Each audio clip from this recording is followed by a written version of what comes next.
ఇక్కడ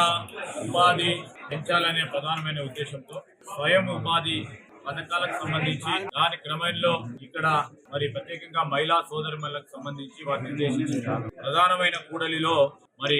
మేము సిఎస్ఆర్ నిధులను ఉపయోగించుకొని అదేవిధంగా జిల్లా కలెక్టర్ గారి పర్యవేక్షణలో ఉన్న డిఆర్డిఏ సంబంధించిన వారి సహకారాన్ని తీసుకొని కుట్టు మిషన్ కేంద్రాలని శిక్షణ కేంద్రాలను ఏర్పాటు చేశాం. మంతిని, ముత్తారం, అమాన్పూర్, అదేవిధంగా సెంటనరీ కాలనీ, మంతినిలో 2-3 ప్రధానమైన కూడలీలను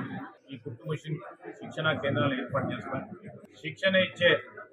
అనేక మంది టీచర్స్ను కూడా డిఆర్డిఏ ద్వారా తీసుకొని కుట్టు మిషన్లు కూడా పూర్తి స్థాయిలో ఒక ప్రధానమైన సంస్థ ద్వారా సిఎస్ఆర్ ద్వారా తీసుకొని రావడం, తద్వారా వారు కుట్టు శిక్షణ పొంది వారి గ్రామాల్లో తదుపరి అధునాతనమైన శిక్షణ తీసుకొని మహిళా సోదరులంతా కూడా ఇక్కడే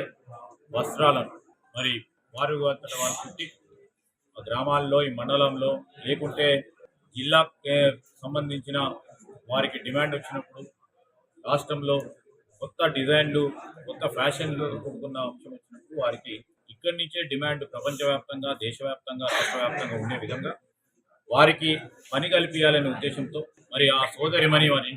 ఇంట్లోనే ఉండి లేకుంటే 10 మంది కలుపుకొని ఓ టైలరింగ్ షాప్ పెట్టుకొని ముందుకు పోయే కార్యక్రమాన్ని మేము ఇక్కడ మొదలు పెట్టడం జరిగింది. ఇది పూర్తి స్థాయిలో కూడా రాబోయే కాలంలో కొన్ని ప్రధానమైన కేంద్రాల్లో ఓపెన్ చేశాం. రాను మొత్తం కూడా ఎక్కడైతే ఈ డిమాండ్ బట్టి తప్పకుండా ఆ గ్రామాల్లో కూడా ఏర్పాటు చేసే కార్యక్రమం చేస్తాం. దీనివల్ల ప్రత్యేకంగా మా ఆడపడుచులకు మేము ఏదో పని చేయాలని ఒక సంకల్పం 10 రూపాయలు సంపాదించాలని ఆలోచన చేసేవారు.